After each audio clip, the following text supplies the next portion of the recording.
alauna actually nag-fellowship kami kagabi. Sandali muna, mamaya muna i-record. Kasi ano muna kasi oras talaga. Okay, all right. Good morning everyone in the PhD class. This is really a challenge. You know, we have some circumstances. Anyhow, this should not be a hindrance to our study. Kasi there is a saying in Filipino, kapag kapag may gusto, may paraan. Tama ba, Chaplain Dory?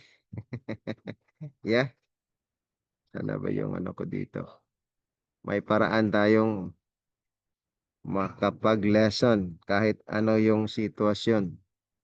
So, and I'm challenging everyone na kaya natin gawin yan no matter what. Except kung talagang hindi na tayo makagalaw or kaya any extreme case. Alright. Alauna ng madaling araw, tapos ko na itong lesson na ito eh.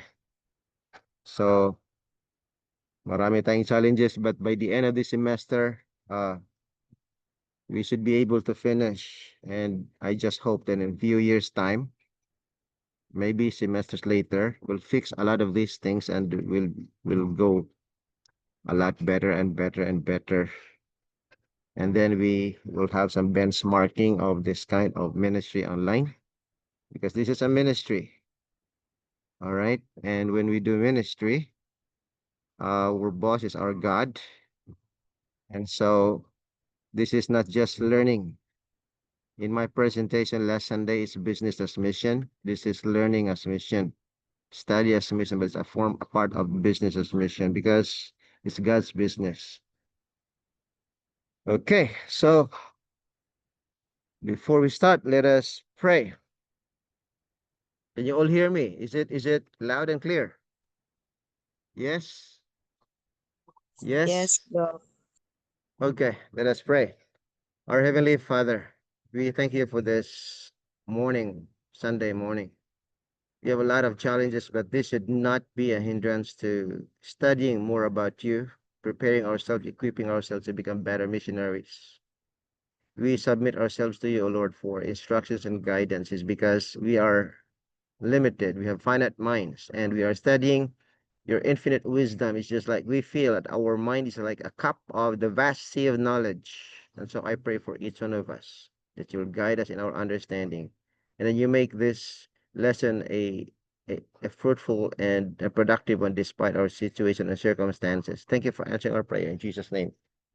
Amen. Okay, so right here with us is si Sharon, Chaplain Dory, and also the IT. Just remind me if Doc Jerry is with us already so I can adjust my time. And yeah, I have enough power. I just charged this one last night. Okay, so nothing to worry, except the worry will worry itself. All right. Okay, let me share to you my slide. Okay, where is it now? All right. This is a very interesting study this morning. Today's topic is very philosophical. I'm not sure if we're able to grasp, we can do it slowly, but just have to stay and stick to the time, which is for us. Okay, here it is. All right. Can you see my slide? Yes. Yes, ma'am, sir. Okay. Confirm, please. Yes, If Doc. you're able to. Okay. Yeah. Thank you. Uh, seems like my audio is not really that, you know. Let me see. My audio is not very loud and clear. All right, let's make it loud then. Okay, if you see my screen, just say go, and we're set to go. All right. Okay. This lesson is supposedly delivered about 3 or 2 weeks ago. We have some, you know, changes at LCB Miss I. We just delivered some forum last week. I hope you were there. It was really interesting. I was so excited about my part, and it took me. I had about 100 pages of that, and even 100 slides. But then I had to squeeze last time for only about 15 or 16 slides. But there's a lot of information, and so I was so excited it became to over an hour of recording. Now today's topic is now supposedly October something like 20 plus. Now it has become November 12 already. Okay, module 8. Oh, supposedly it's the last day today. Okay, we'll cover this up. Epistemology and science. Now this is almost going to the climax of our study because we'll be studying about and comparing epistemology with science. Let us go first with this exegesis of our study. Okay? Anybody can read this one. This is very important to set our minds and see where our topic should stick with or spring from the biblical principle. All right? Okay, here. Now, we're going to read this one. Here. We ha. We ha hokma. Okay? Mi ayin. Timachi. We e. Chi. Okay? Maycom, biyom. It's actually, no, it looks like biyom, but it's pina. If you're gonna translate it literally, I'll give you the transliteration, so it will be easier for you to follow. Transliterate, like biha hok. We don't pronounce it like chok, but biha hokma, and the accent is here. Biha hokma, biha hokma. Mi ayen, timache, timache. V means and. Like this one is and or but. It can be conversive, it can be adversative. Okay? Viche, okay. Here, this is che, ze or se, je. Mi combina, okay, mi combina. Now, what it means, if you're gonna follow the translation of ESV, we would have this. This is already not a literal translation. This is a bit of, I should say, a dynamic, a little bit of a paraphrase translation. But where shall wisdom be? Hokmah is wisdom. And where is the place of understanding? Now, before we judge that, I don't like to judge that one, but I would rather give you a brief exegesis of this passage so we will understand what it means and we can have our own translation.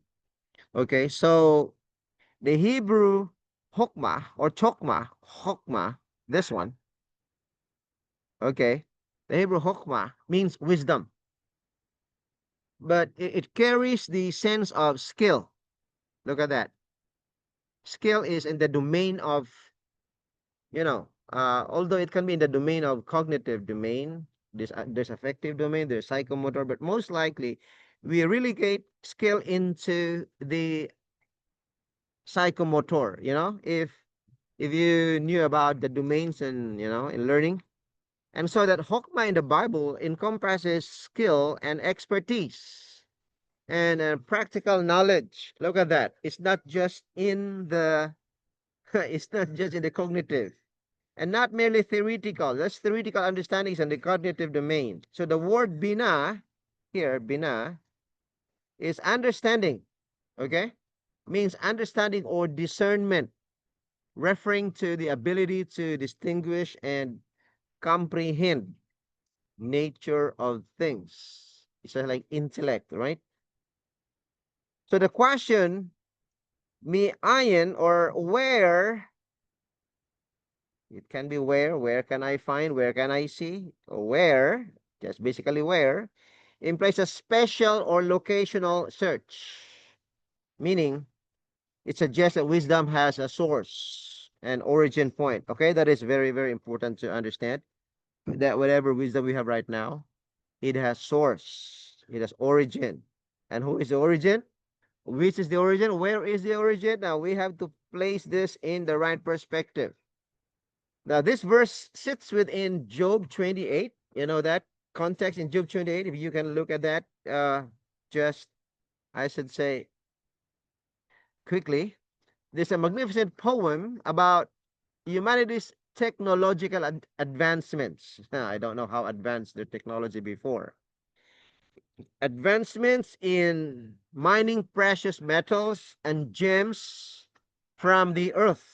Okay, so picture in a mining industry. We are all mining, we are mining gems, I should say.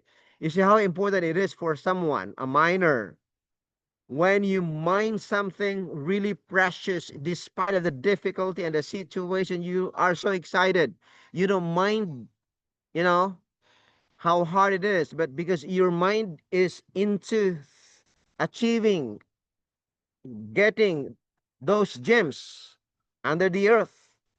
In here, we are talking about ancient science and engineering.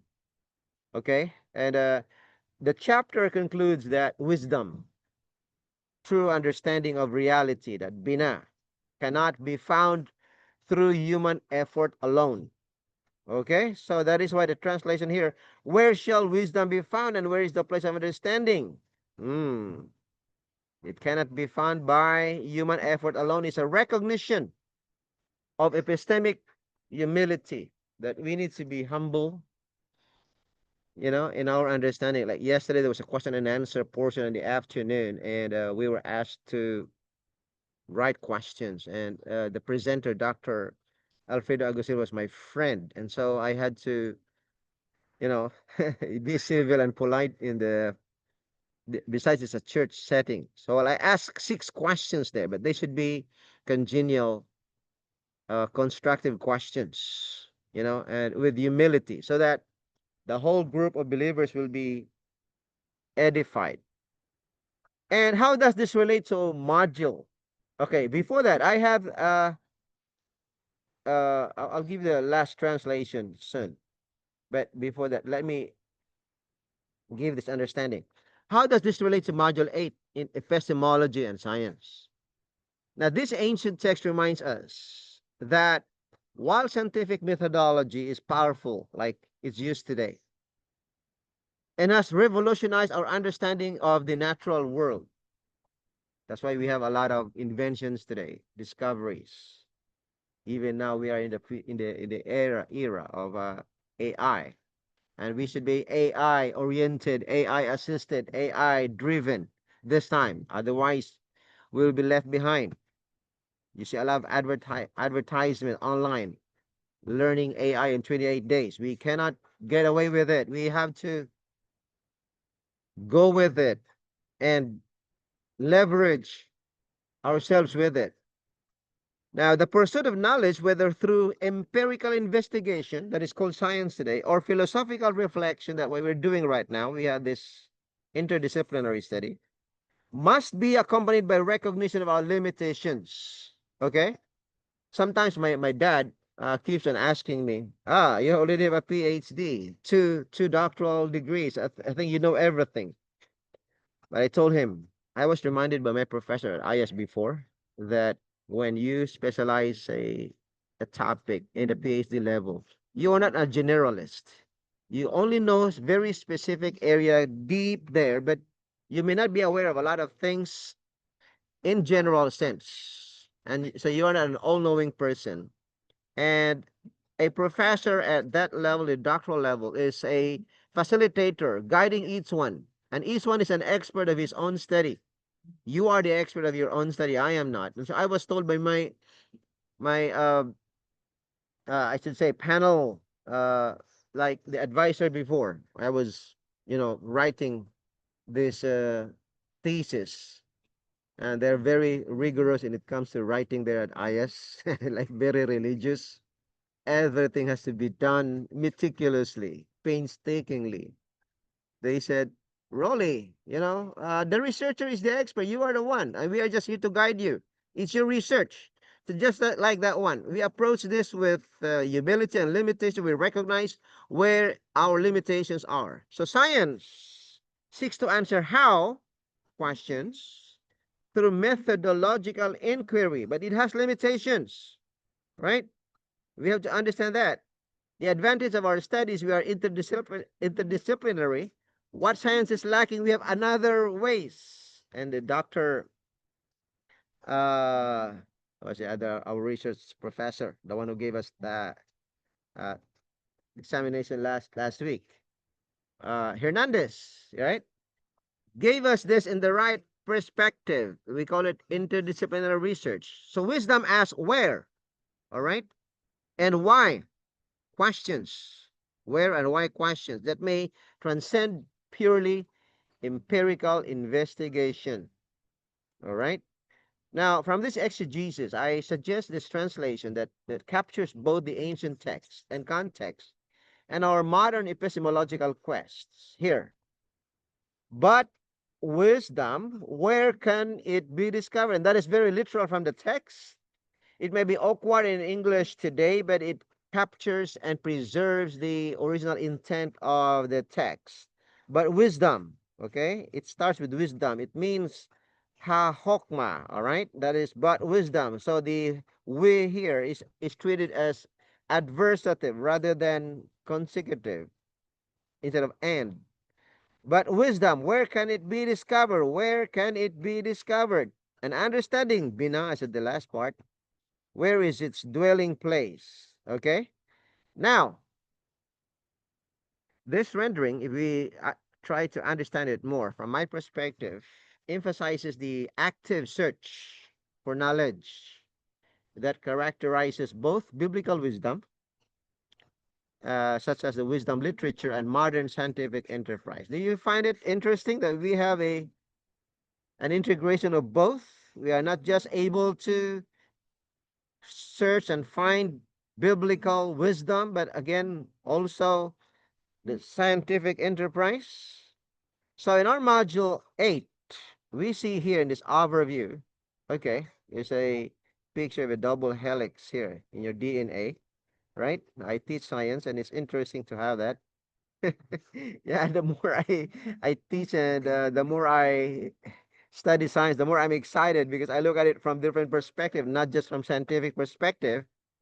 The core questions could be this way: what is the nature of scientific knowledge? Right? Okay.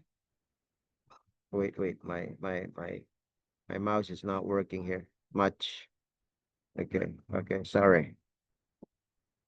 All right. So, how does science produce justified beliefs? Mm. And then, what distinguishes science from other knowledge systems? Okay. And what are the epistemic foundations of scientific methodology? All right. Let us analyze this part. Our learning objectives for today are twofold. First, we will critically evaluate scientific knowledge claims. Yeah, because a lot of people today they say that the only way to discover truth is only science, and I don't believe that.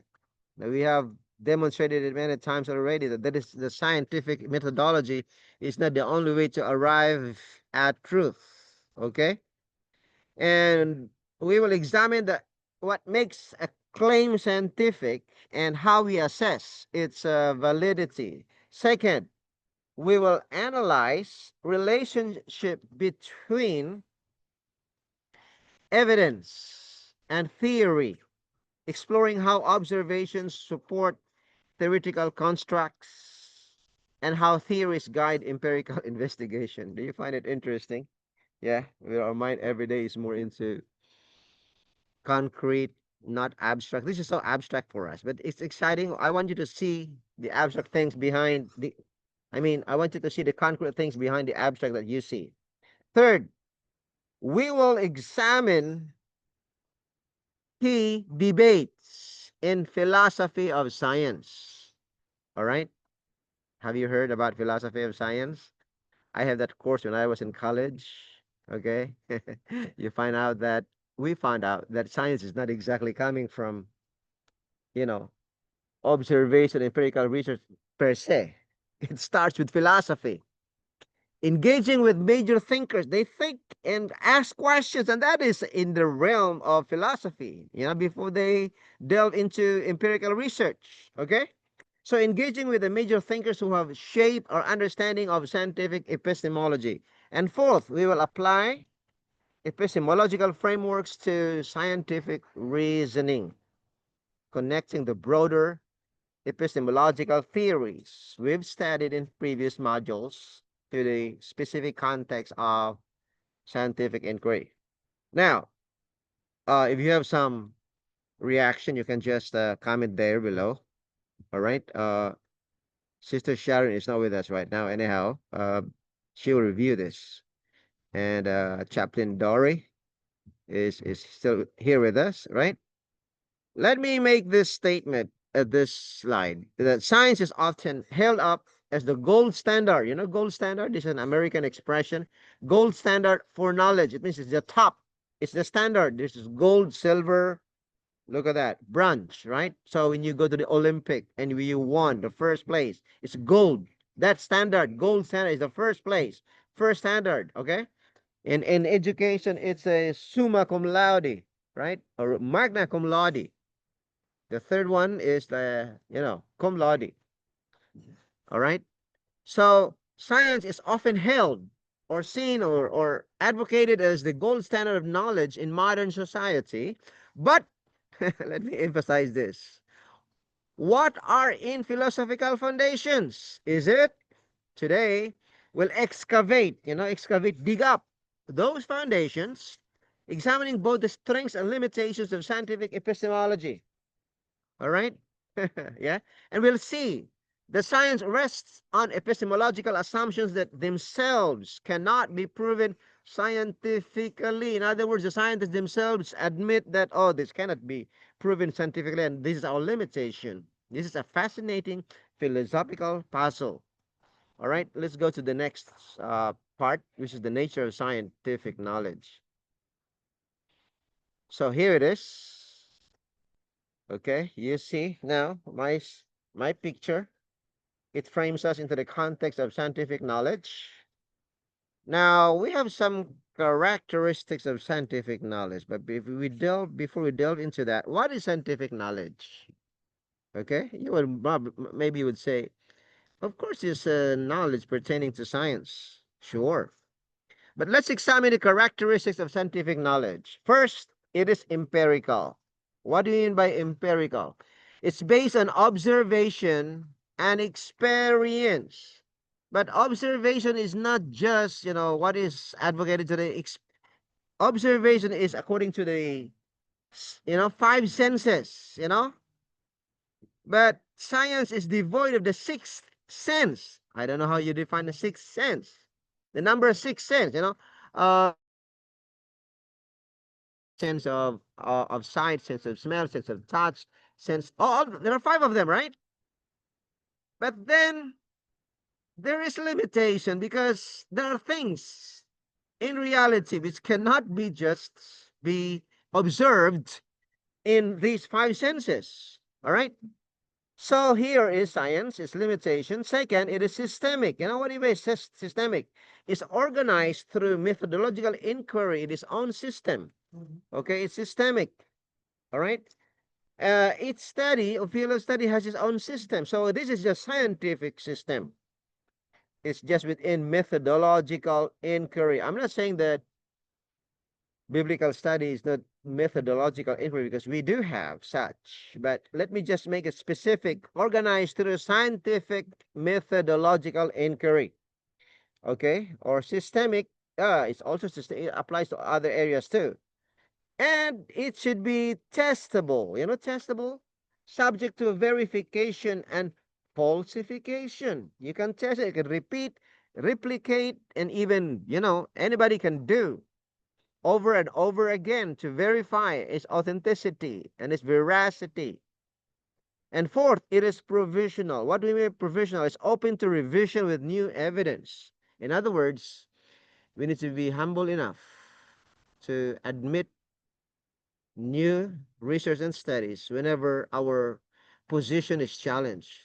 I find it very interesting that many of the religionists, I should say even churchgoers, are so settled when it comes to knowledge.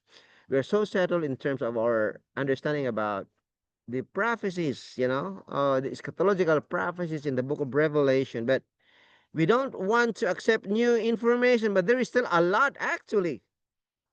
It's just downloaded to the local churches. So in here, since the fourth characteristic of science is provisional and we're open to revision, we need to be humble and be willing to be open to accept any new information because, as you know, in Daniel chapter 12, knowledge shall increase, and it has been prophesied already. Fifth, it is public. What do you mean by public? It's not private. It's transparent and reproducible by anybody, as I said a bit of it a while ago.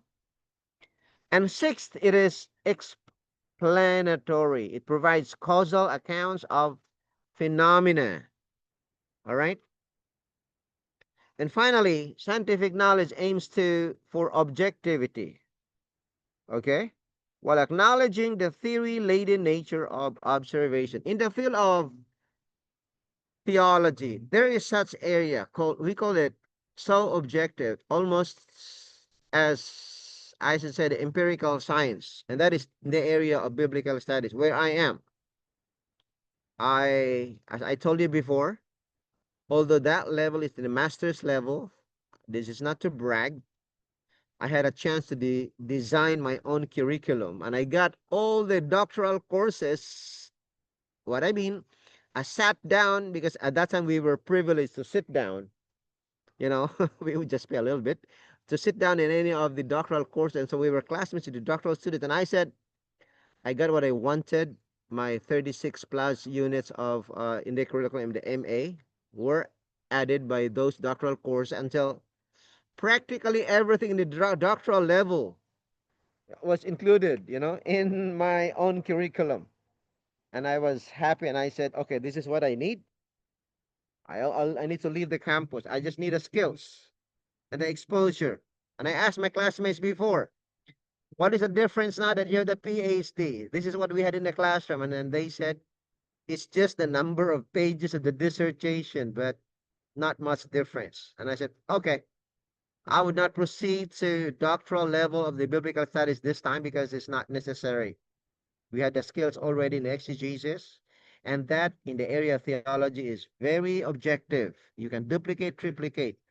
Theology, not much. There's a lot of debate in there, but biblical studies, in the area of biblical studies, delving into the original languages with exegesis, that is very, very, very, very objective. There is subjectivity, but you can easily check the subjectivity of it, right?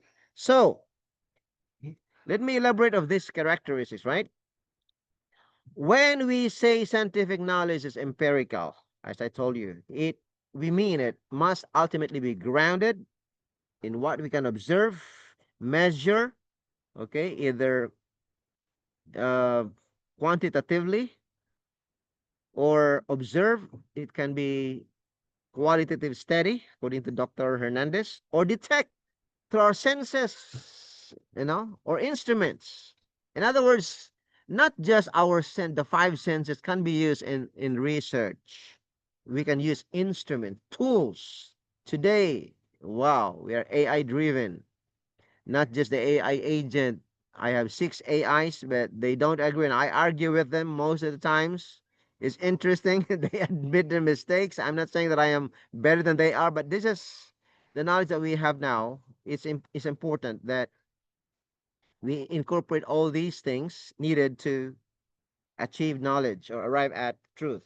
So this distinguishes science from purely deductive reasoning or revelation-based knowledge claims, such as you use logic or anything in the areas of philosophy. Okay? And the systematic nature means science isn't just random observation, right? It follows structured methodologies that can be articulated and taught.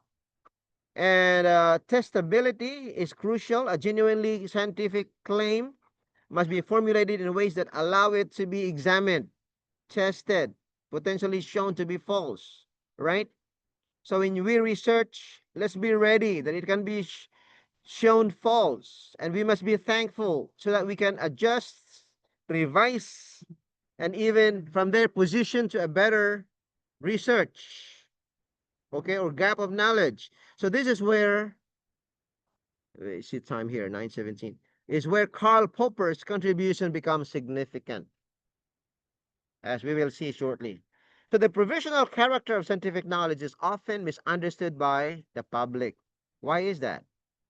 Scientists don't deal in absolute certainties like many religionists, many believers, oh, this is the only absolute. Excuse me, the world is so big, and our perspective is not the only perspective. We don't have the monopoly of knowledge. All right. So scientists don't deal in absolute certainties, but in probabilities and best current explanations. In other words, do not be dogmatic in your research, because what is known today may be added and may not be exactly the same a year later or just a few months because of the very fast turnover information. Newton's physics, okay? Newton, Isaac Newton, was it wrong? But it was incomplete. So Einstein's relativity provided a more comprehensive account. That is an example. So the public nature of science means that methods, data, and reasoning must be transparent so that other researchers can attempt to replicate findings. This is the heart of scientific integrity. What we're saying here, in the field of biblical studies or in the area of theology, we place our reasoning sometimes there in the footnotes, and sometimes the footnotes is of our dissertation is even much more than the text. The text, the content of the ones to be read and defended. But in the area of humanities and education and others, they don't need footnote, but it's just endnote, or they don't need endnote. And sometimes at that level, there's much subjectivity. But in the area of qualitative research, such as exegesis, we place our reasoning sometimes. Why did you say that in the text? And you provide more in the footnote. It is there. So anybody can duplicate and replicate it, right? To make it even much, much more objective. And finally, science doesn't just describe, it explains. It seeks to understand why things happen, not merely that they happen. They happen because of some reasons. Now here's the philosophical tension. Science aims for objectivity, and so is biblical studies. Theology is trying to, but theology is limited to the result of biblical studies and logic and philosophy. That's why I don't like to become a theologian, although we cannot get away with it. We cross from biblical studies to theology, to applied theology and contextualization. Yet, all observation is theory laden. Okay? It starts with a theory, even science. In other words, as I said already, the scientific is not actually starting from observation, it starts with philosophy, theory. We observe the world through conceptual frameworks. Yeah, I'm thankful to Dr. Hernandez and the team for, because we didn't have this much in the biblical studies area, because ours is not much in the conceptual frameworks, but in the method of research now, we call it interdisciplinary research. We start with conceptual frameworks, and actually there's another one, theoretical framework, that shape what we see. In the review of literature, we were told in my dissertation defense, as we review literature, we can see there some theories and some proven studies, and from there we can create a theoretical framework, and then you can use that theoretical framework to make your own conceptual framework, and then build your study from there. Interesting, isn't it? I'm so excited. Are you? Comment if you are. Who's with us here? Yes, Chaplain Dory. Okay, and I believe our IT will be also enrolled in the PhD, right, sir? Yeah. So, this doesn't invalidate science, but it makes scientific knowledge more complex epistemologically than naive empiricism suggests. All right? Is that clear? The characteristics of scientific knowledge. Now we go to scientific methodology and epistemology.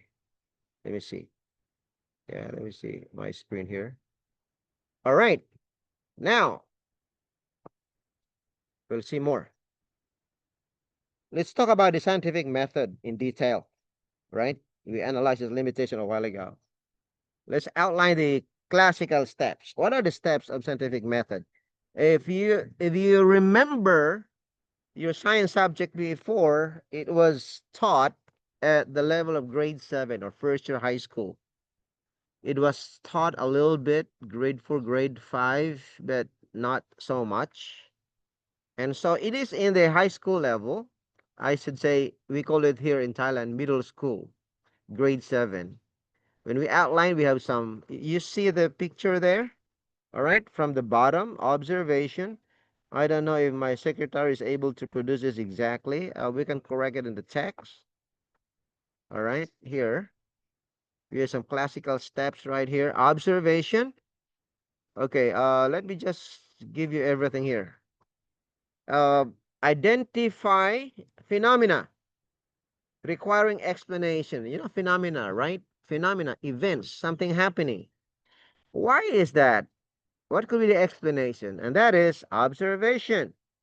And then we go for question. So once we observe, we ask the right question. So it's important to exactly formulate specific research questions. We will be, even in the biblical studies, we'll be learning like how to exactly ask the right questions, because the right question will lead us to the right answers. The wrong question will lead us to the wrong answer, right? So many times we facilitate and assist our students to or how to ask the right question. All right. Okay. And then we have here the hypothesis. Okay. I didn't give you exactly the detail about the right question because this is a research course, but just giving you the preview of it. Specific question, research questions. Not all questions are research questions. Uh, Delve more about that when we go to research. Hypothesis. It's a proposed tentative explanation. What could be the explanation for this? I have a theory or hypothesis that this, and that, this, and that. All right. So you propose something, and then what do you do with that? You predict. Okay. Derived testable consequences. This is not the way we do it biblical studies. Okay. I will not delve into it, but to me, this is, we call it unidirectional, not by means to, or any, directional. But in here, we are taught to predict, especially with statistical and quantitative research, derive testable consequences. All right. And then after we derive testable consequences, we do experimentation, design and conduct tests. Okay. And after we collect data, right, it's in our experimentation. Today experimentation is the only thing. This is an experimental research. There's a lot of kind of research, like correlational research. There is, there's a lot. If you knew it with Doctor another research last year, and then we analyze the analysis. We evaluate data and result. The data that we gather in our experimentation or collection of data. Okay, we call it the experimentation with collection of data in another field, but in science we call it experimentation. And then when we evaluate, then we have the conclusion. Okay, based on your hypothesis or hypotheses, we're going to accept, reject.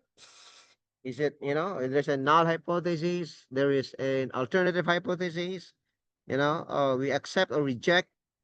the null hypothesis, or the alternative one. And then the epistemic foundations include uniformity of nature, and that is called inductive, you know, what do we call that? Inductive principle, uniformity of nature. And it has reliability of sensory observation. And we have logical reasoning. It is where the deduction and induction comes, and intersubjective verification. Okay? Since there is this level of subjectivity in any research, we verify whether what we observe and found is truthful or not, verified or not, authentic or not. Okay? So this is the usual steps of scientific method. Now, this is the idealized version of the scientific method. Sometimes it's simplified depending on the type of students. All right. That many of us learned in school, especially in middle school and high school. So in practice, science is often messier, very messy, messier and more iterative than this linear model suggests. But let's examine the epistemological assumptions embedded in its methodology, because each methodology has an assumption. And in our research at IS before, we were taught how to assume. We are to lay out our assumption there in the introductory part of the first chapter. But not much here. Anyway, I had the best of both worlds, and I feel good about it and seeing it from different perspective. First, the uniformity of nature, what it means is that scientists assume that natural laws operate consistently across time and space. You get what it means? For example, if I conduct an experiment today and get certain results, those same conditions should produce the same results tomorrow or in another laboratory. Are we sure about that? Or may not be. That is the assumption of science. But can we prove this assumption? David Hume, you know what he did? He showed that we cannot. It's an inductive leap. Inductive leap, like jump. It's an inductive leap we must take to do science. All right. Now, this is philosophically troubling, yet practically necessary. Second, we assume our senses and instruments reliably inform us about reality. Okay? But we know sensory perception can be deceived, right? It's not exactly what you see, right? And instruments, what happened, can malfunction. Computer can crash, AI can, have some error, or introduce artifacts. Scientists address this through calibration, controls, and multiple independent measurements. But the foundational epistemic problem remains. Now, you see the limitation now of science? Third, science relies on both deductive logic. I want you to see here the foundation here at the bottom, like epistemic foundation. I'm elaborating the last part here. Okay? So science relies on both deductive logic. Deductive logic. Did you enroll in your deductive logic before in college or university? Example, if my hypothesis is true, then X should happen. That is deductive logic. I one time I had a chance to teach logic at the Philippine academy there in Silang Cavite sometime into 1999, 2000. Interesting. They are graduate students, military, police officers. And deductive logic. Example, you say, I've observed X many times. So pattern Y probably holds generally. It means you make a generalization from specific. You build. you know, towers of knowledge. That is inductive reasoning. Deductive is from generalization to specific. Is that clear? So we've studied in previous modules how both forms of reasoning have philosophical changes. Fifth, okay, now this is beyond the text here, but this is just an analysis. Intersubjective verification. You see that there at the bottom? What is intersubjective verification? It should be, yeah, finally, rather than fifth. This is the idea that multiple independent observers should be able to confirm findings. Presupposes that there's a shared reality accessible to different observers. This seems obvious, but it's actually a significant metaphysical and epistemological commitment. You know the story that Dokaraja about an elephant, even if there are several observers, one is observing, oh, this looks like a wall. It's the body of the elephant. The blind man, another blind man observes the ears, another, observation. Another one, oh, this is a big tree, it's the trunk. At the end of the day, it's the same object. It's the same elephant viewed from different perspectives. And if science accounts this multi-perspective aspects, then you will see that the limitation of scientific knowledge or experiment or methodology or system, right? Okay? So, the scientific method then rests on epistemological foundations. Epistemological foundation, it means the foundation of knowledge acquisition. Where you will get this knowledge, how did you arrive at that? That is the idea of epistemology that cannot themselves be scientifically proven. In other words, if they keep on claiming that science itself is just very objective, empirically only, very wrong, because it has its limitation. And it even starts with epistemological foundation, and that is philosophical. Yeah? If you happen to watch this on YouTube, you may argue with me. Just comment your, argument below, and I'll follow it. Dr. Raleigh Obedience, you can just message me either on Facebook or anywhere and lay out all your arguments and evidences. But I really welcome or just give a like or comment to this logos, scholar on YouTube and share this to as many people as possible. Now, this doesn't undermine science, okay? I'm not undermining science. I'm just even evaluating its strengths and its limitations. But it locates science within a broader philosophical framework. At the end of the day, when we study beyond observation, it's all about, it's philosophical. There's a framework, and each discipline is in the framework of this philosophy. Okay? Yeah?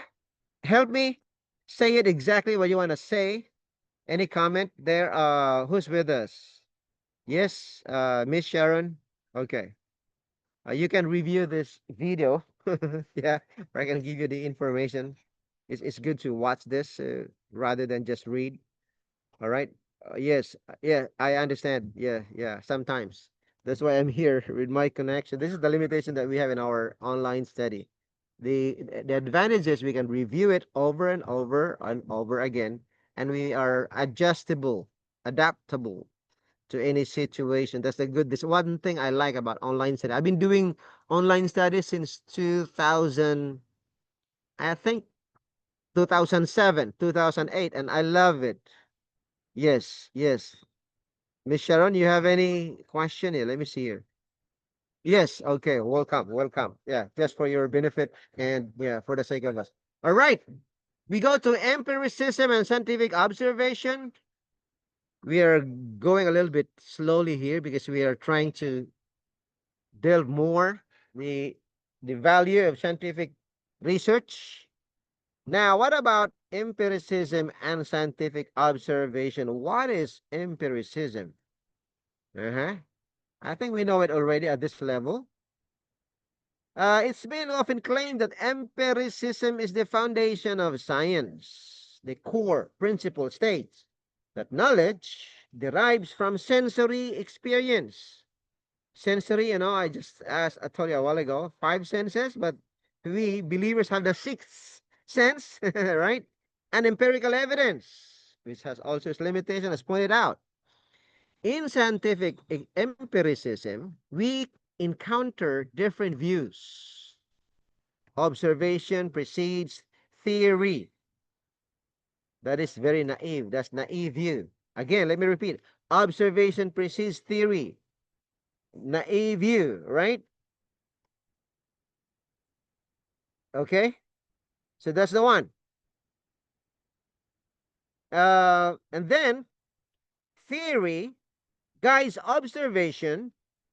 That is a sophisticated view. All right. In other words, we just know how to observe, not just know how to observe, but even know how to theory, make some theory, formulate theories, okay, to make it sophisticated, and then extend instruments, or instruments extend observational capacity, all right, and data must be reproducible and public. Already mentioned a while ago, but this is another aspect. So the philosophical challenge is this: all observation is theory laden. You agree with that? What we see depends on what we expect to see. Okay? When you expect to see something, you're theorizing. We're very strict in the biblical studies with Dr. Reynolds before. When we theorize, you already have some kind of a pre-conclusion. We call it a priori. A priori kind of a theory, and we do not accept that in biblical studies because we want to do everything as inductive as possible, like everything must be blank. Remember, this is scientific research. I'm just trying to compare this with our methods before. So what we see depends on what we expect to see. Background theories shape interpretation. No pure and neutral observation exists. You think so? And that is why we need to work on review of literature, the background of the study. Yeah, if we're gonna follow scientific study or method, we do it also in the biblical studies, but we are not dependent on the background or what other people have done. And that is in the area of theology or other areas, but in the biblical studies we don't do that. You can actually observe right exactly there on the text without the background of what other people have done. And that is very, very, very, to me, from my perspective, very objective. Now, let me unpack this more fully. Empiricism, which we studied in Module 4 with figures like Locke and Hume, becomes operational in science. I talked to you about this empiricism a while ago. Scientific practice seems to vindicate empiricism. The more they do more scientific research, the more they say, oh, this is the best. Yeah. We trust what we can observe, measure, and test it. But we already pointed out that our sensory senses, experience are limited also. We can be deceived, right? Yeah. Especially now as we are believers. In this last days, there are things beyond, there are realities beyond the observation of science. They are true. Science cannot detect them. But the relationship between observation, look at that, and theory is more complex than early empiricists recognized. In other words, today, even the scientists today, those who are interdisciplinary in their orientation, they observe the limitation of scientific study itself. Now, the naive, simple empiricist view suggests we should observe first, collect data first, then formulate theories to explain patterns we notice. It's purely inductive, right? Francis Bacon promoted this idea in the 17th century, but this doesn't capture how science actually works. Scientists don't randomly observe, they observe with questions in mind. Yeah?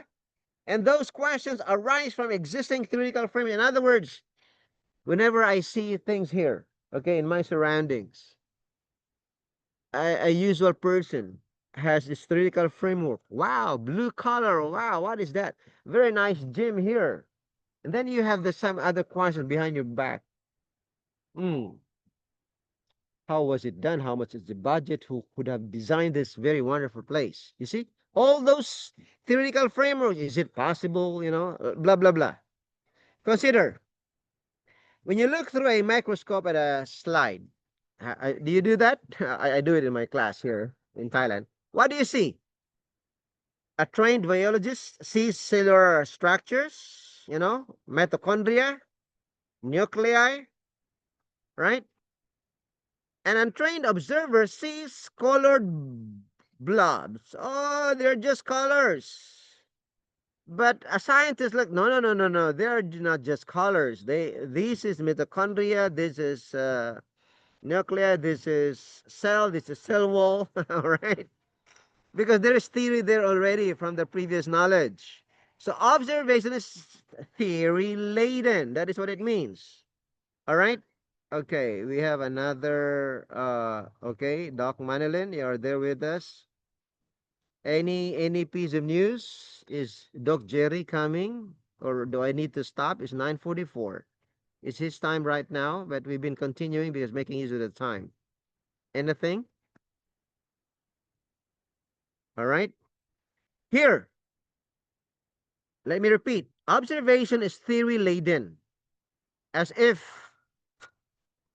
any observation that we do, we call it in another areas of missiology study, we call it, there is this worldview. And worldview is termed right now, not exactly the same, but it's theory guiding us in our observation. Theory making sense of what we observe. It's theory laden. Your background, like your worldview, your knowledge that we have. Where is your background? Are you coming from the mountain? Are you a mountain person? You might see things from the mountain perspective, right? The mountainous perspective. Are you an urban person rather than a rural person? You see it, from you were born there, you see it from that perspective also. That is a theory laden. You can theorize based on your knowledge and then transfer that theory into the new observation. So now, in other words, the background perceives our I mean shapes our perception. There's a philosopher named Norwood Hanson. He's very famous, and he argued that there is more to seeing than meets the eyeball. You believe in that? In other words, there is more to what we see. What we see is not exactly what is the reality. There is more behind it. Okay? That is what it means. Observation is an active, interpretive process, not passive, receptive of data. Now, modern instruments, electron microscopes, you know that? Have you used it any of this? Particles, accelerators, space telescopes don't just extend our senses. They detect phenomena that have no direct sensory analog. In other words, our senses cannot detect them, cannot understand them, cannot decipher them. It's beyond our theoretical knowledge, but these instruments can detect. Yeah? Let me see my slide. All right. Okay. We've never seen an electron in the way we see a tree. Yeah, that very microscopic, tiny, ultra tiny object, particle. We infer electrons from patterns of data produced by instruments. The flow of electron, what do you call it?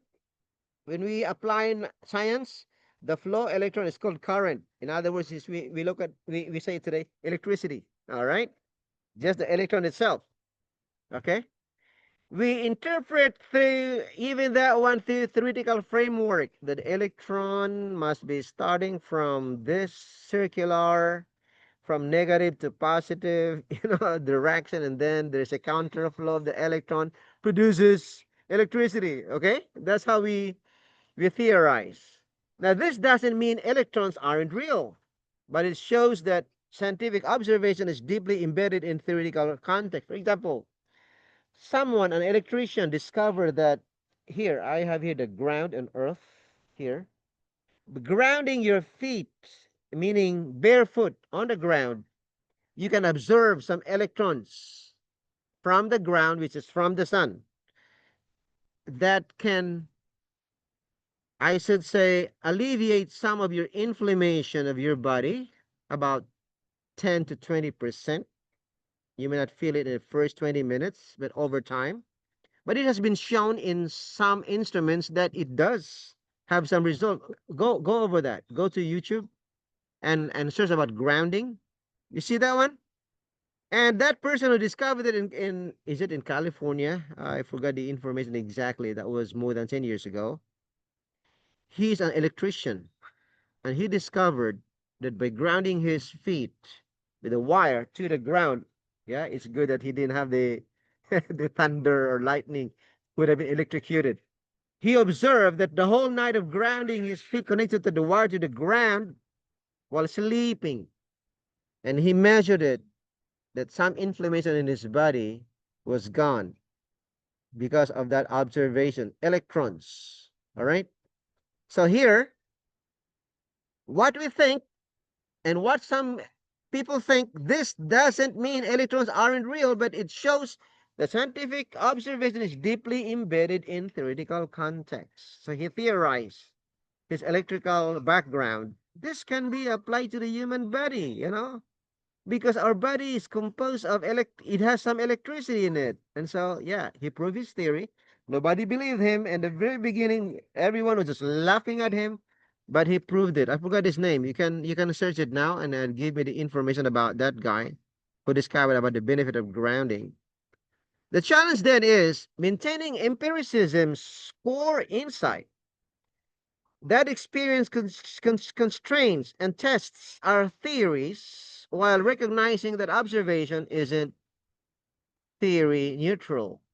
Right? This tension drives much debate in philosophy of science.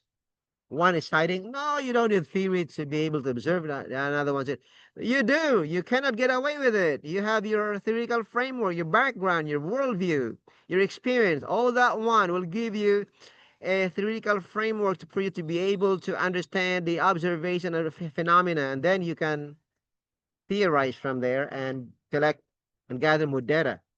And that is a debate, one or the other. All right. So now, what is the problem of induction? As I said, do you remember your logic before? Inductive logic, deductive logic. Let me rephrase again. Uh, Logic, inductive logic. What is the problem of deduction? I want you to see the picture here. The person trying to cross a chasm here, a gap between one side, past observations to your past experience, to the other side, the future knowledge. And it takes a, a big inductive leap. Look at that, right? So now let's understand and unpack this one. What this means actually. Here's the challenge here. Okay. Hume's problem of induction. Uh, wait, my mouse is not working much. Hume's problem of induction. The challenge is this.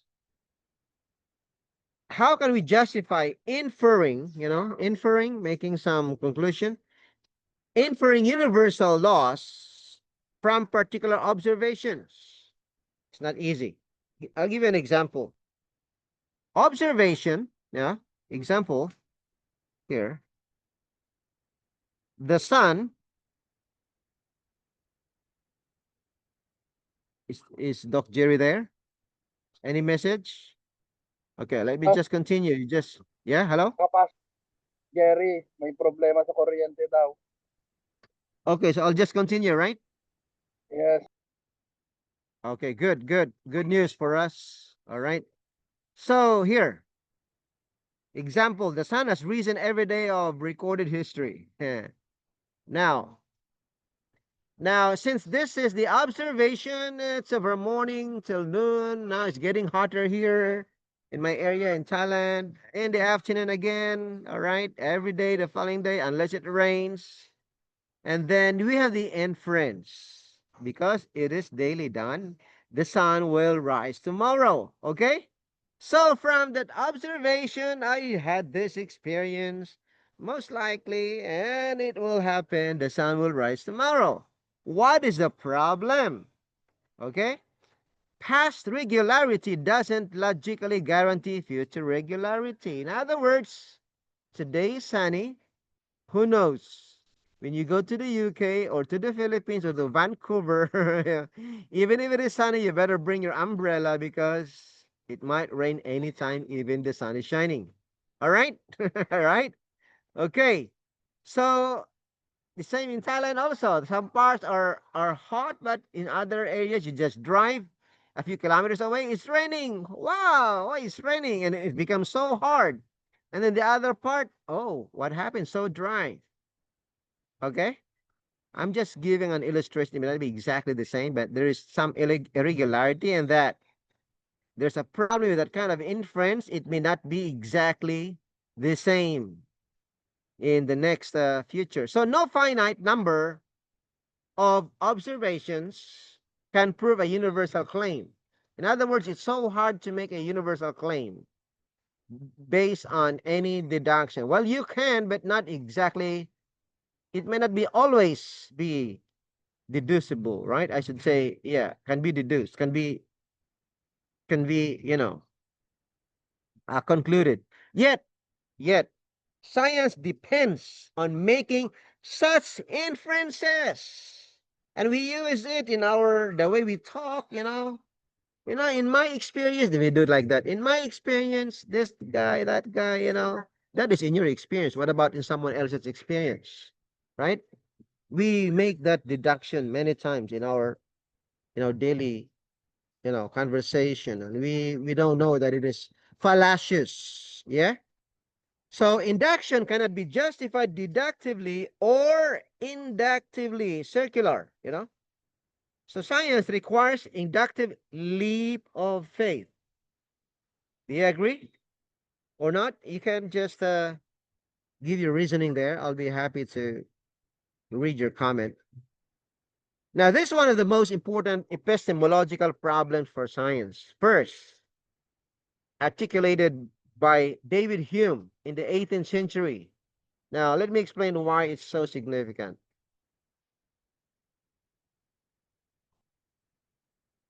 All right? Before we go into that, rather just show you everything here on screen so you can think ahead of time. So, what did David Hume say in the 18th century? Now, science makes universal claims like all metals expand when heated. That is universal claim idea, right? Objects attract each other with force proportional to their masses. In other words, the bigger the mass, the bigger will be the force, right? The more intense. Another one, DNA carries genetic information in all living organisms. Are you sure about that? All right. These are universal statements, but they're based on finite observations. We haven't tested every piece of metal, every pair of objects, every day in a molecule. We've tested many, but found pattern, and we just find one pattern and we generalize. That is the problem of induction.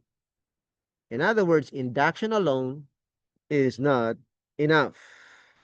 So the logical problem is this. Even if we observe phenomenon X followed by phenomenon Y 10,000 times, this doesn't logically prove that the next instance of X will be followed by Y. Deductively, the conclusion doesn't follow from the premises, conclusion, premise, A, B, therefore, okay? That is the one. To justify induction inductively creates a vicious cycle. Induction has worked in the past, therefore it will work in the future. That is a vicious cycle. But, this argument itself uses induction.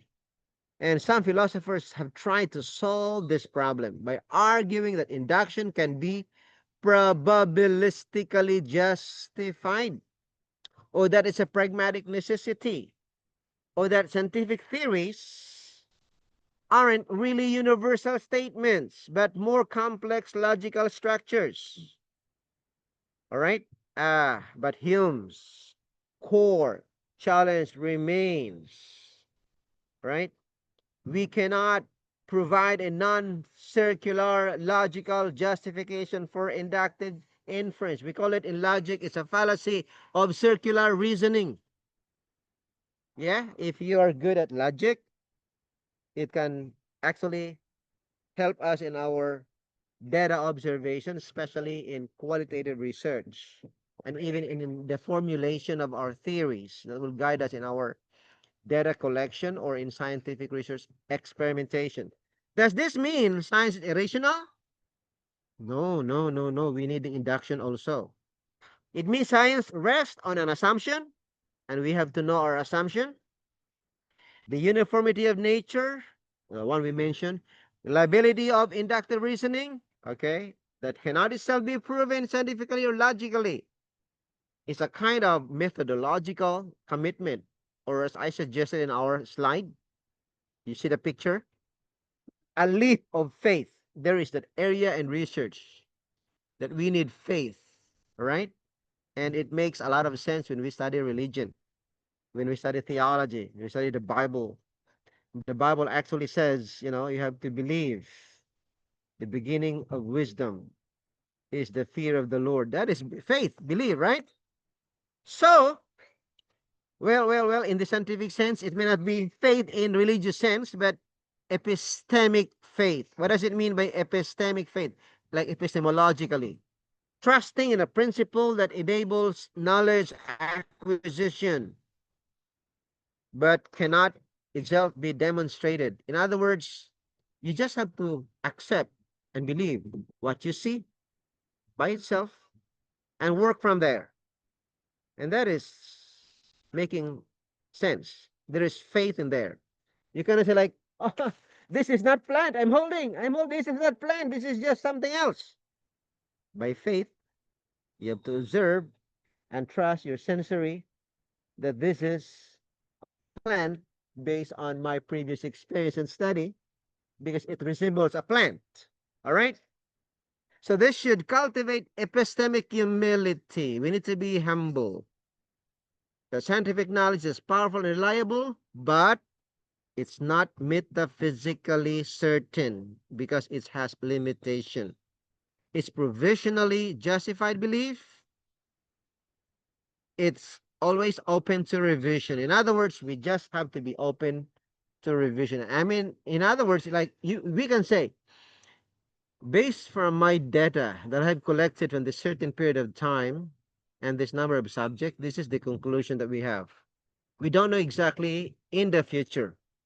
Let's wait for further research. So that is a humble attitude of a researcher. Okay? So, yeah, is that clear now?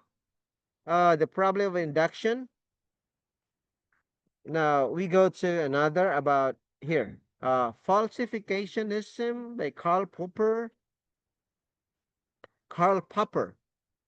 Who is Karl Popper? Have you known him? You can search more on that. This word is heavy word, not in the dictionary if you may not be aware. Popper's falsification. What is the key insight? Okay, here. Science progresses not by verification, but by falsification. Oh, easy to disagree, right? Let me outline the core principles. Scientific theories must be falsifiable. That is, it means reputable. It should be reputed, right? Here, okay? We cannot prove theories true, only disprove them false. All right? In the court of law, you are innocent until proven otherwise or proven guilty. Okay? Here, science proceeds by bold conjectures, followed by rigorous attempts of reputation. The more you refute, the more you repeat, the more you discover, the more you revise until, kind of a trial and error method. And theories that survive testing are corroborated, not verified. You think so? Until such theories are proven. Okay? And then this provides a demarcation, like a line, criterion that separates science from pseudoscience. I'll give an example here. All swans are white. Okay, that is scientific because it's falsifiable. Yeah, you can refute. Refute means argue. Some swans are white, right? Non-scientific, unfalsifiable, right? Now, some swans are white is non-scientific. Why? Because it's unfalsifiable.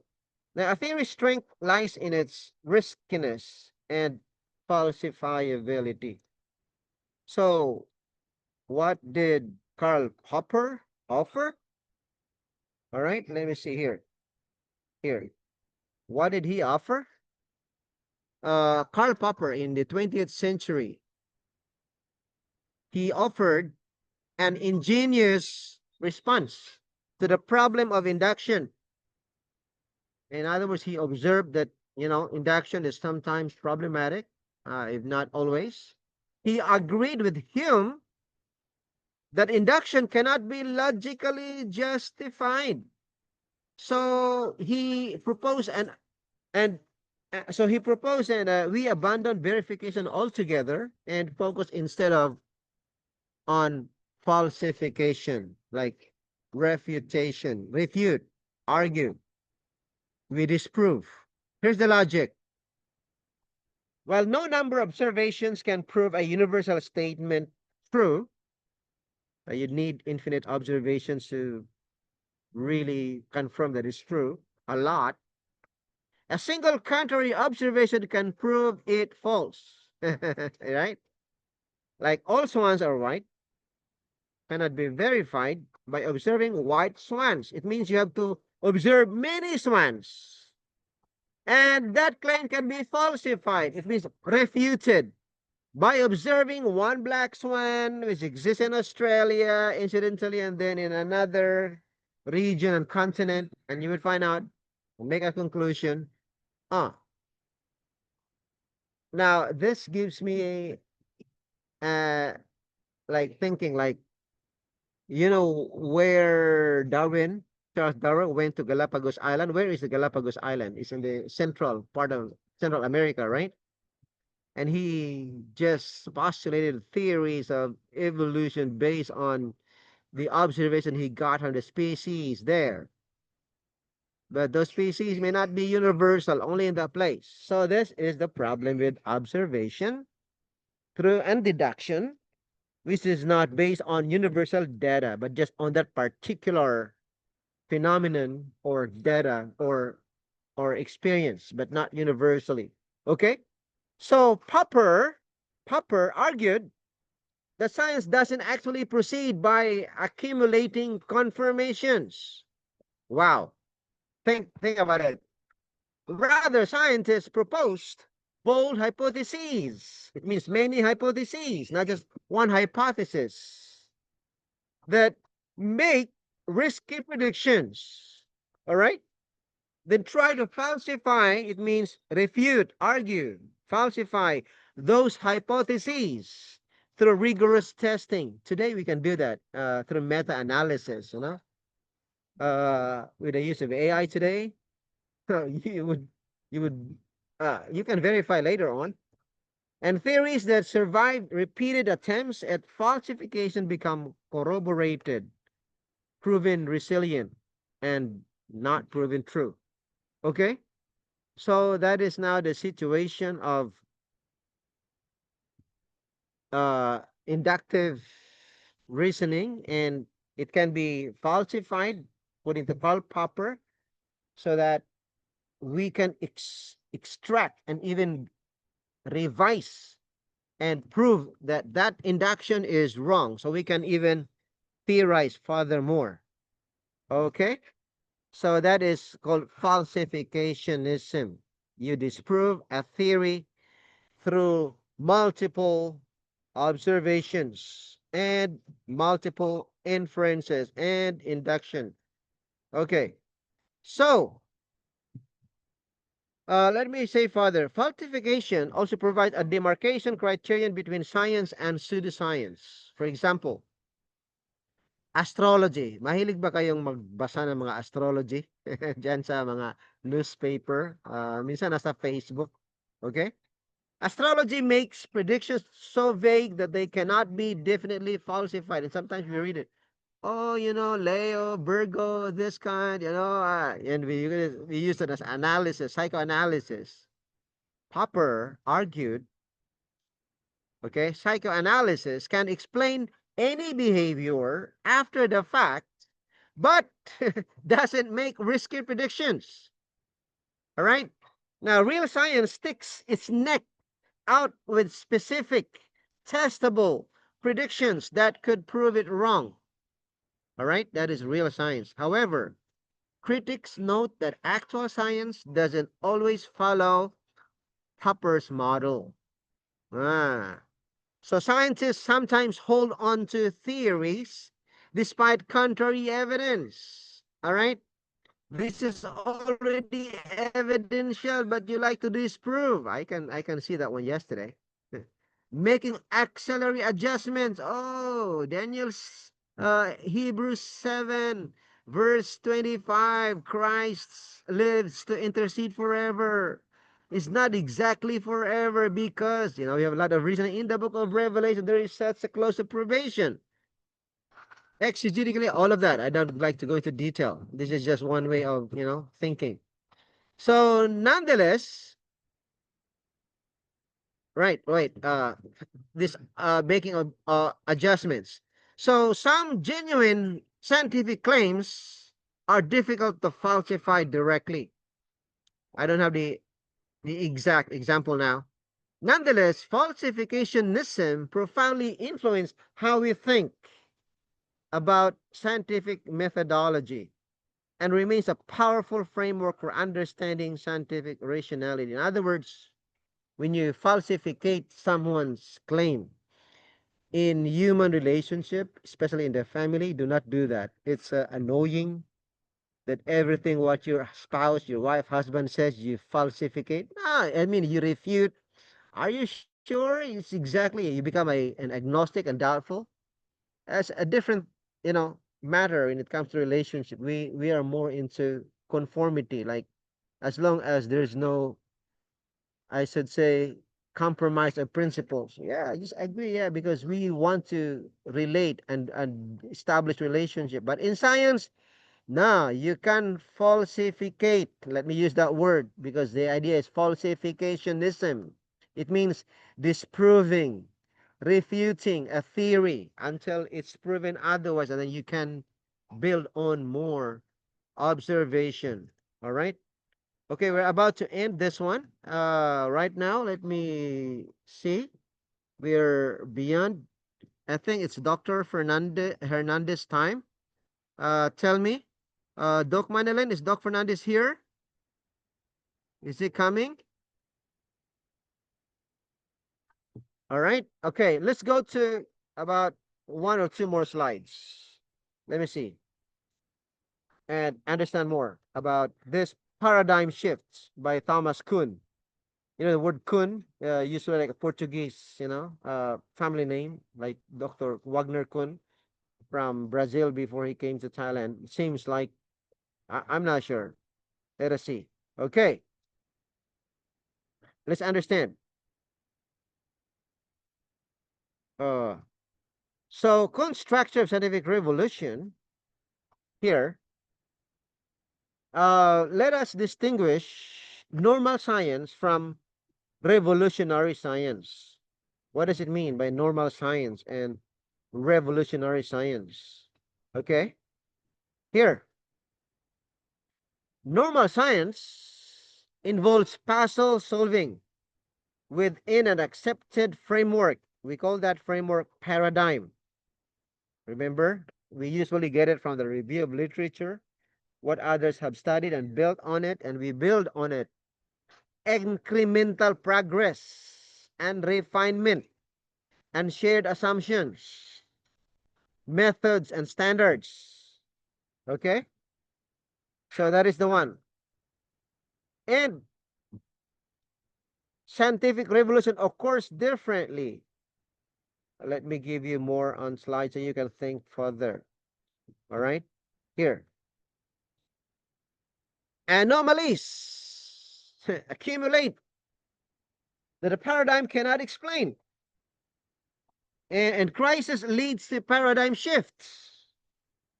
We should welcome crisis because it gives a paradigm shift.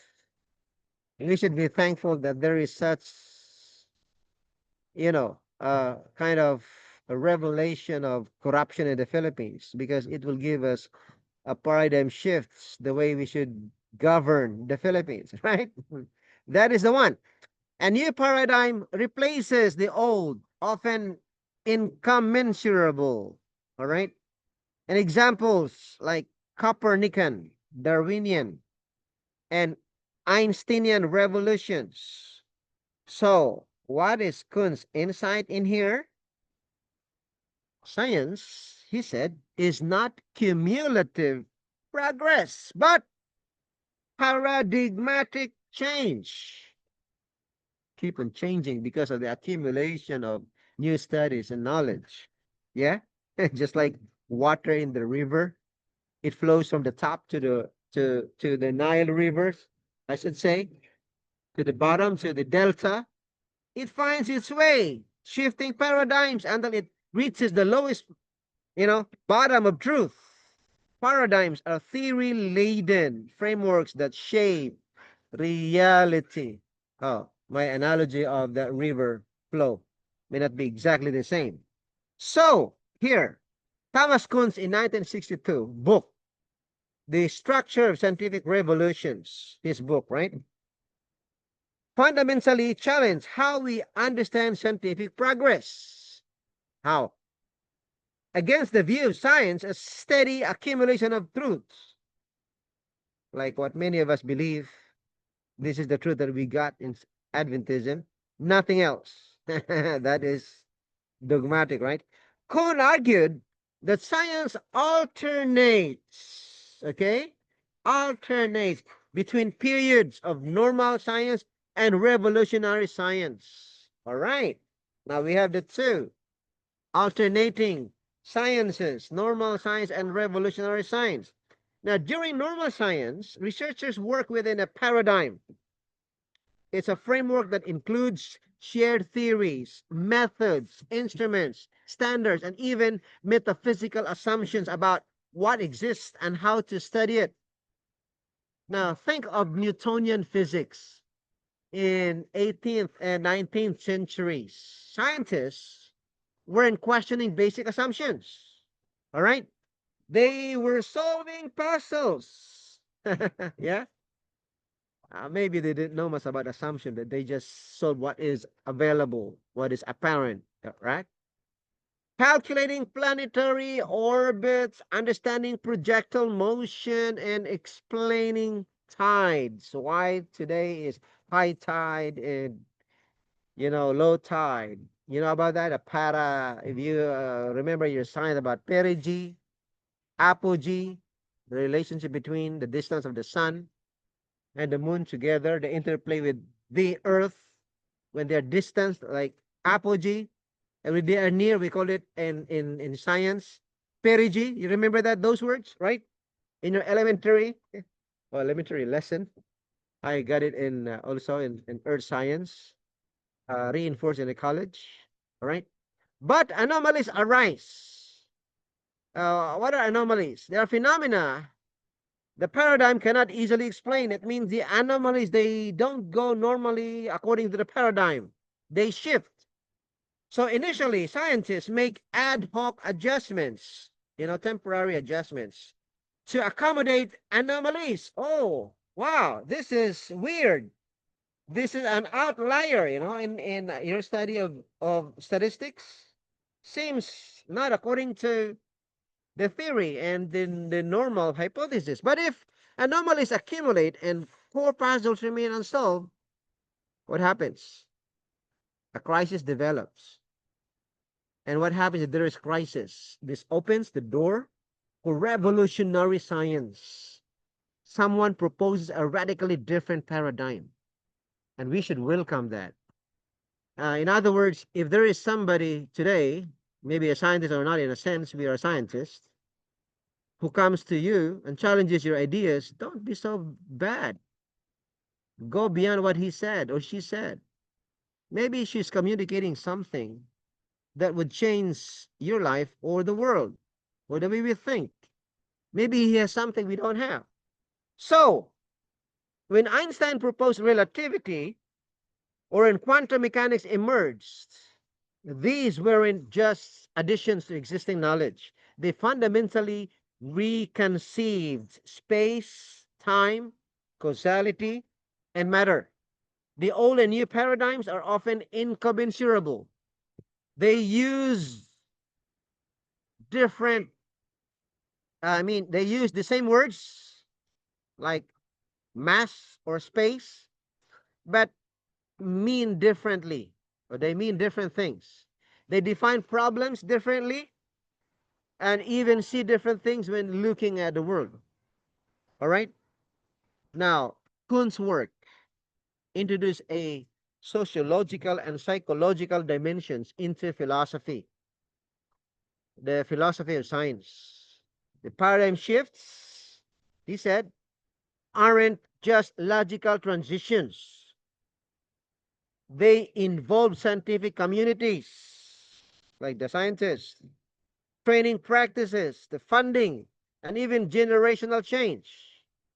There's another person by the name of Max Planck, famously quipped that science advances one funeral at a time. Let me speak slowly here. All right. Older scientists committed to old paradigms must retire before new paradigms fully take hold. I was thinking if our PhDs now will expire 10 years later and we need to re-educate. There's a continuing education that we should be offering at LCB-MIS-I to all the PhD graduates. All right? So this raises unsettling questions. Is there progress in science or just change? What do you think? Can different paradigms be objectively compared? Very hard questions. Kuhn's view, or Kuhn's, I should say, Kuhn's critics worried he would have made science too relativistic. You know, relativistic, like con relative.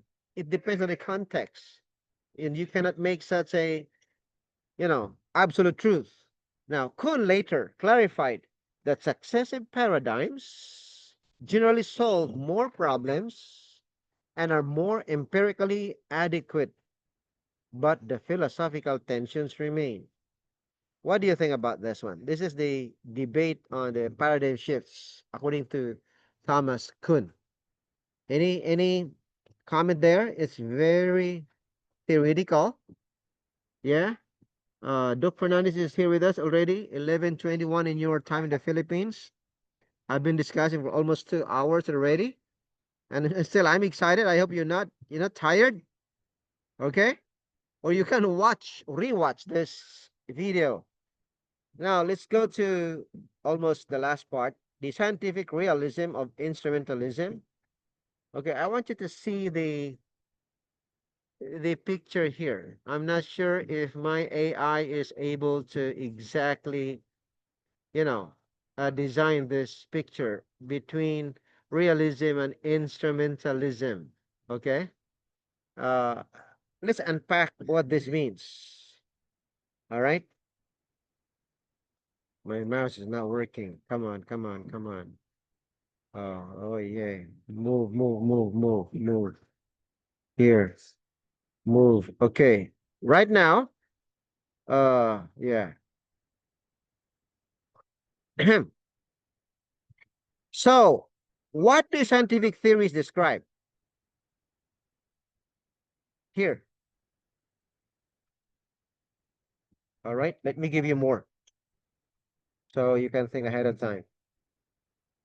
All right. Here. Let's contrast scientific realism and instrumentalism. All right. Give you more and think ahead of time. Now, what happens? Scientific realism holds that scientific theories describe reality as it actually is. You get what you see. What you see is what it is, right? That is scientific realism. Theoretical entities like electrons, genes, and quarks. You know quarks? You know the photon quarks of an image of a light is from photon, and the smallest part of it is quarks. Really exist. If you know more about quarks, if you research more about quarks, it's very, I should say, mysterious that how quarks move. I don't deal more of that. Just research. The success of science is evidence for the truth of theories. Okay, science aims at truth, and this is what we want. We want to arrive at truth, not just predictive accuracy, like what AI has been doing is more on prediction. Yeah. Instrumentalism offers a different view, right? Look at that. Compare and contrast. Theories are tools for prediction and control. Theoretical entities are useful fictions. Right? What do you think? Theories need to be true, only empirically adequate. Science aims at saving the phenomena, not describing reality. The debate centers on these questions. Can we have knowledge of observable entities? Does explanatory success imply truth? All right, are we going now into more abstract theoretical type of this study? Now, this is one of the most fundamental debates in philosophy and science, touching on metaphysics, epistemology. Epistemology, right? It's the foundation of knowledge. Okay? And the nature of scientific knowledge itself. All right? So, scientific realists are optimists about science. They're positive thinkers, positive minded. They argue that our best scientific theories genuinely describe the world as it is, including entities and processes we cannot directly observe. When a physicist talks about electrons, she's referring to real entities, not mere calculating devices. The realist points to the stunning success of science. We can predict phenomena, build technologies, and manipulate nature in precise ways. This success would be miraculous if our theories were at least approximately true. This is the no miracles argument, right? And in the areas of theology, biblical studies, we don't easily accept this no miracles argument because we start with faith. In the beginning, Genesis 1. God created the heavens and the earth. In this kind of study, they say, no, we don't accept miracles. Furthermore, realists note that many entities are considered theoretical. They became observable with better instruments. It means the theory can be tested through observation, they become more observable, and they can be proven. Atoms were theoretical in the 19th century. That means it remained a theory before, but after the discovery, they saw, oh, atoms actually are realities. With scanning tunneling microscopes, the smallest microscope, the electron microscopes, that this suggests that the theoretical entities in current science likely also exists, even if we can't yet directly observe them. In other words, why should we stop theorizing?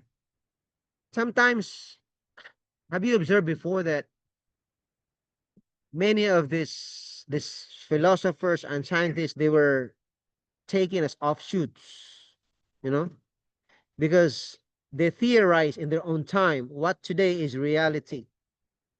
And they actually are the ones who extended the boundary of knowledge. We should be like them in some sense, not to the point of endangering our faith, but for the sake of truth. What if in my 54 years of experience, there are some things which I have missed discovering? All right? Okay? That is one theory. So instrumentalists are more skeptical. Why is that? They argue that we should be agnostic. Oh, be careful about theoretical claims beyond what we can observe. And scientific theories are powerful instruments for organizing observations, making predictions, and building technologies. But we did not believe the theoretical stories are literally true. In other words, the technology that we have, they are not the only technologies. The theories also are instruments. The technology that we have are not the only instruments. Theories, in its basic forms, they are also instruments for us to understand truth. As long as the theory is empirically adequate, it correctly predicts observable phenomena, that is in scientific studies, that's sufficient for scientific purposes. But again, it may not be exactly the same in the areas of theology. The instrumentalists points to the history of science, where once successful theories with different theoretical ontologies have been replaced. Scientists once believed in phlogiston, phlogiston, phlogiston, phlogiston, caloric fluid, you know, and luminiferous ether, you know. These entities don't exist. Yet, theories involving them were empirically successful for a time. This is the pessimistic induction as opposed to optimistic induction. Given that past successful theories turn out to be false, why think current theories are true? Right? This pessimistic induction must be coming from this pessimistic hypothesis. Have you found out in your research, you say like state and null hypothesis? You can start like this. Uh, there is no significant difference between like that. You see, you start with a pessimistic hypothesis, but the alternative hypothesis is you can state both ways. There is a significant difference. Okay, that is alternative hypothesis. Now, this debate matters epistemologically because it determines what we can claim to know through science. Can we know about the observable realm or only about patterns in observations? In other words, when we observe realities today, do we observe only what we see? But if you are into DOK, DOK, depth of knowledge, that is the new ways now of guiding students and measuring students from the lowest level to DOK 4. When you reach the day, okay, 3 or 4, we should be more into not just observation on what is available, but you should be into analysis and production or formulation of theories. That is the day, okay, level 4. And so, and in other words, don't just observe what you see, observe patterns and then formulate hypotheses out of the patterns. So most practicing scientists are realists, but there's a difference.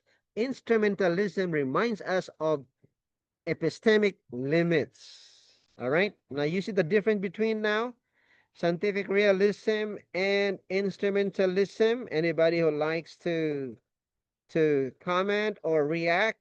Okay. Is it interesting to you?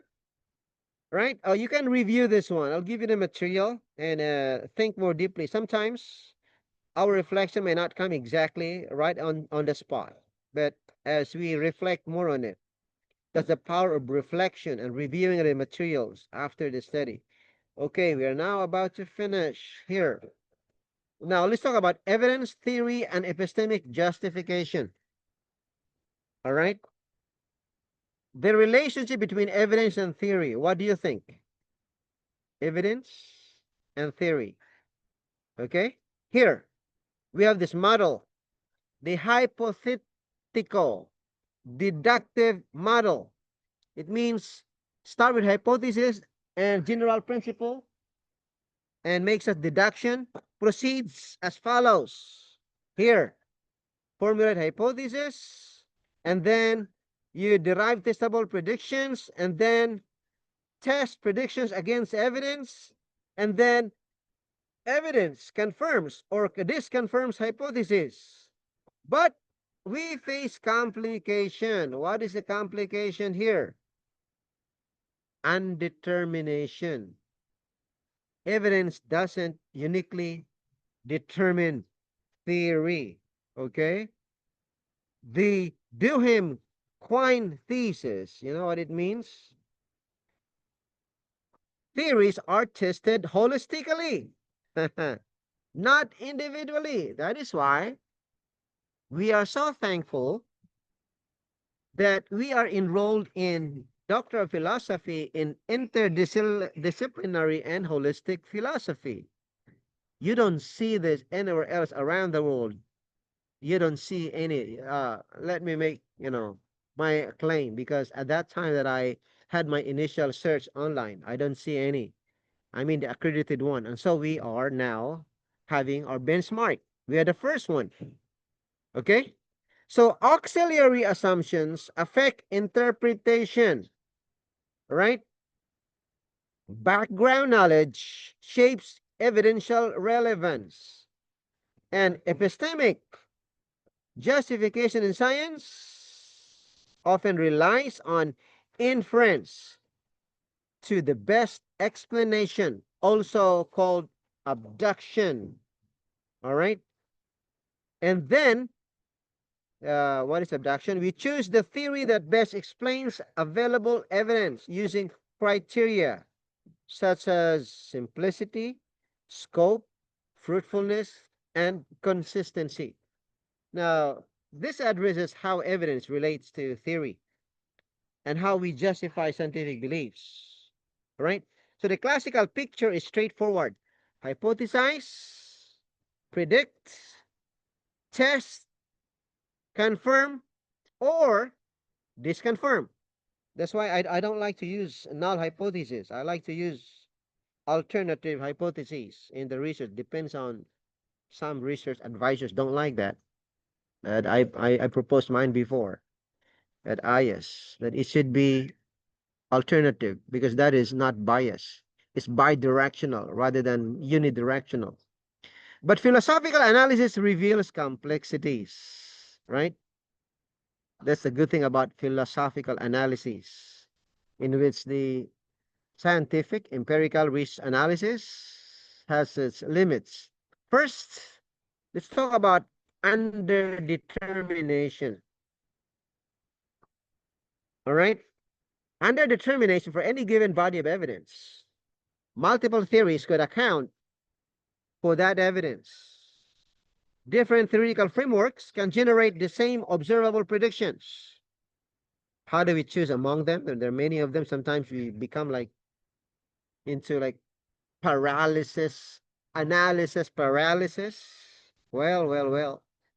There must be a way of figuring it out.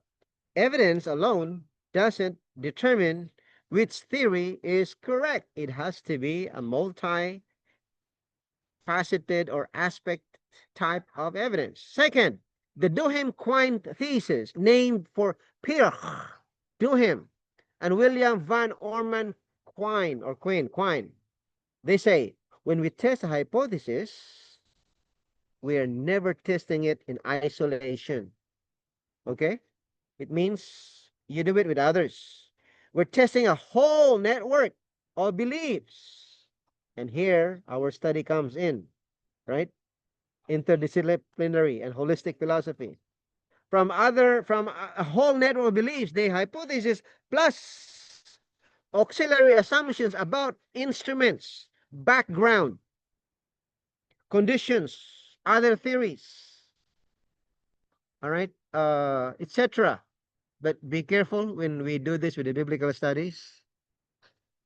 We don't always do it this way because we listen to the intent of the author rather than with the theories behind them.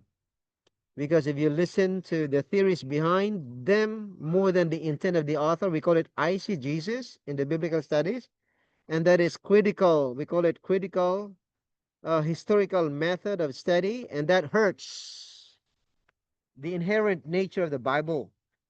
But in science, in here, it goes beyond what the text says.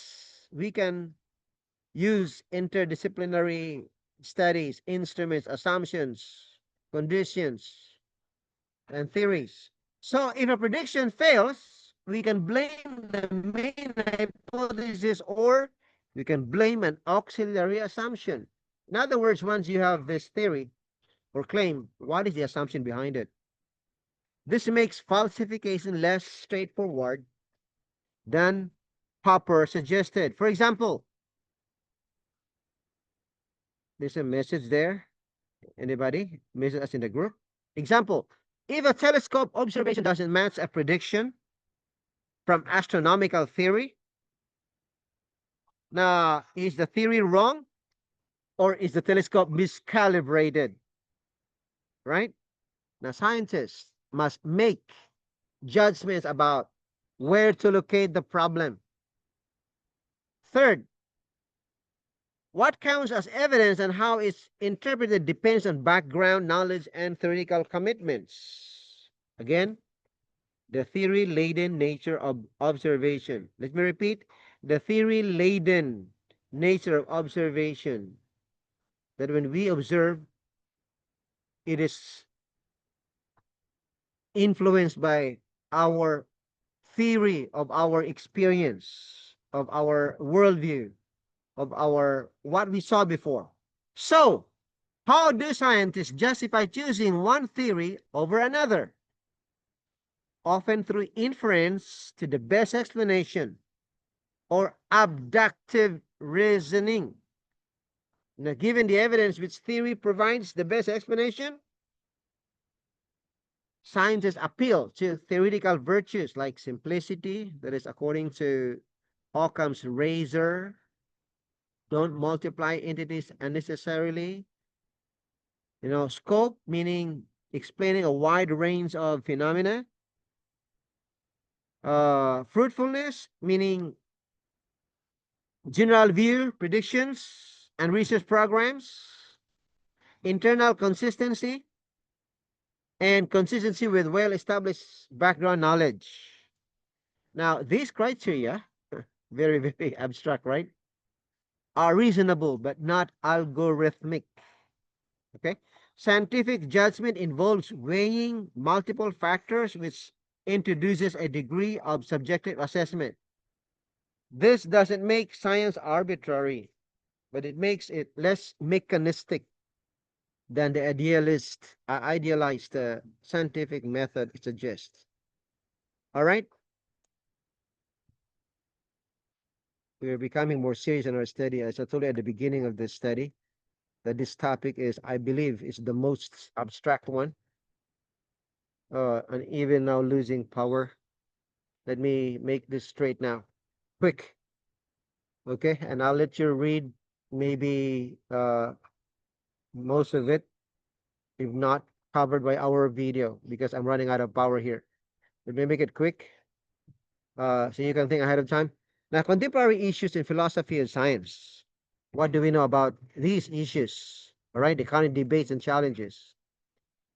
Current debates and challenges include the following. One, scientific explanation, covering law model versus causal mechanical models. Now, what makes an explanation scientific? That is a question. Two, causation and correlation. This is oftentimes a problem in research. Have you noticed it before? When your advisor asks you, is this causation or correlation? Is it a correlational study, or, causation or experimental study? How do we establish causal relationships? That is a big problem. What is the role of randomized controlled trials? Three, complexity and emergence. Can higher level sciences be reduced to physics? How do we understand the emergence of model, I mean, of novel properties? Four, interdisciplinary science, like what we have now at LCMSI, integration of methods across disciplines, and epistemic challenges of interdisciplinary research. All right. Five, science and values, the role of social and ethical values in research, and the tension between objectivity and value laden inquiry. Again, value laden inquiry. Philosophy of science continues to evolve as science itself changes. Now, let me briefly highlight these contemporary issues. Scientific explanation remains debated. The covering law model says to explain something is to show it follows from general laws. But many find this too restrictive. Causal mechanical models emphasize identifying the actual mechanisms that produce phenomena. But what counts as a good explanation may differ across disciplines. And establishing causation is notoriously difficult, not easy. Correlation doesn't imply causation. Take note this in research. If we advise dissertation research, I oftentimes hear this kind of comment. But how do we move beyond correlation? Randomized controlled trials help, but aren't always ethical or feasible. Epidemiologists, social scientists, and others develop sophisticated methods for causal inference from observational data. All right. The sciences from here, the sciences actually form a hierarchy, like physics, chemistry, biology, psychology, sociology. Can higher level sciences be reduced to lower level tones or lower level ones? Or do complex systems exhibit emergent properties that cannot be predicted from lower level laws? Lower level laws. Remember that? There's a higher level law, like the Ten Commandments. Is it lower or higher level? When the Ten Commandments in Matthew 22:37 to 40 are summarized into two, and these Ten Commandments lie on these two, love to love to man. Which one is lower level law? This is higher level law. I believe the higher level law is the law of love, and the Ten Commandments, the lower level, we call it spirit of the law versus the letter of the law. Now, this affects how we understand scientific explanation and unity of science.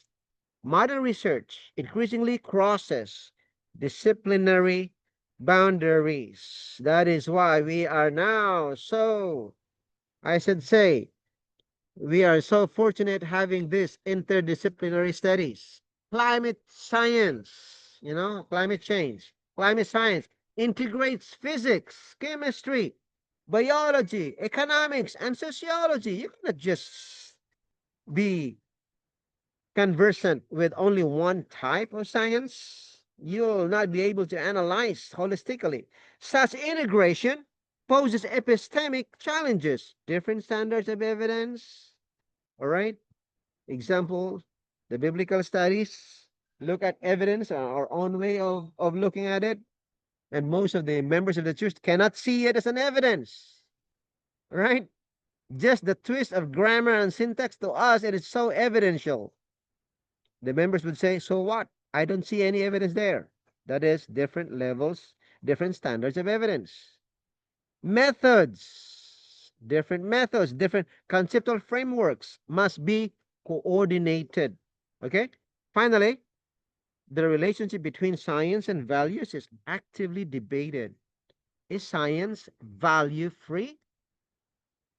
Or are social and ethical values inevitably embedded in research choices? Interpretation and application? What do you think?